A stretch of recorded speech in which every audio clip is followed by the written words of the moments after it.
বিষয়টি হচ্ছে যুবজীবনে অপসংস্কৃতির প্রভাব।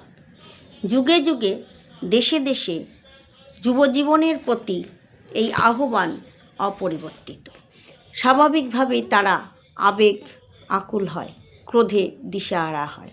তারা গড়তে জানে, তারা ভাঙতে জানে, তারা নতুনকে আকর্ষণ করতে পারে, দ্রুত পুরানোকে বিসর্জন দিতে পারে।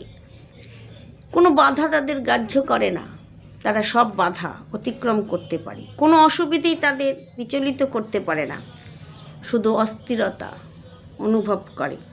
তাদের সদা চঞ্চল মানসিকতার আশ্রিত নানা আলোকচিত্র নিয়ে প্রত্যক্ষ ও পরোক্ষভাবে তাদের আলোকিত করে, আলোড়িত করে ও প্রবাহিত করে। এটাই যুব মনের দুর্বলতা।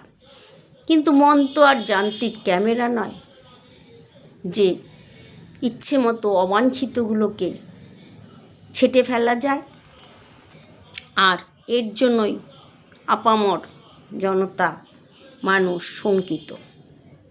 অপসংস্কৃতি যে প্রাবল্য চলছে তার থেকে যুবশক্তি কতটুকু প্রবাহিত।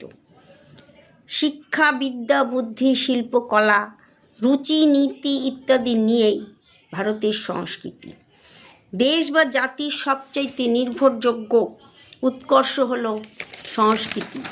এই সংস্কৃতিকে ধরে রাখতে হবে যুব সমাজকে। স্বভাবতই ভারতবাসীরও নিজস্ব সংস্কৃতি আছে, কিন্তু বর্তমানে ভারতের সংস্কৃতি থেকে বিদেশি সংস্কৃতিগুলি বেশি শক্তিশালী হয়ে উঠছে। শুভবুদ্ধি সম্পন্ন ভারতবাসী তাই চিন্তিত, শঙ্কিত।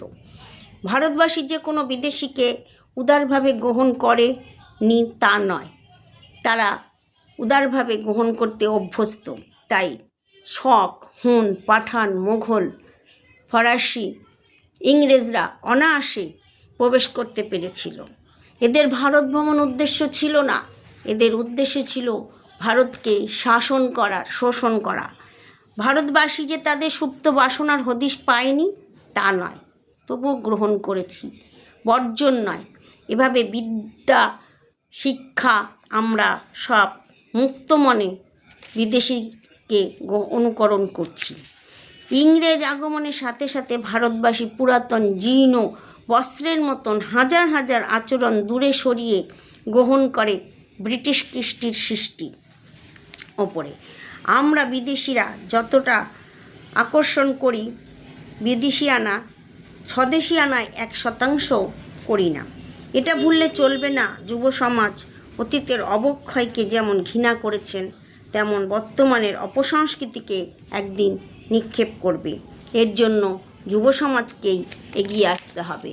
এরাই ধারক ও বাহক দেশের, তাই এরাই পারবে সংস্কৃতিকে বাঁচিয়ে রাখতে। ধন্যবাদ।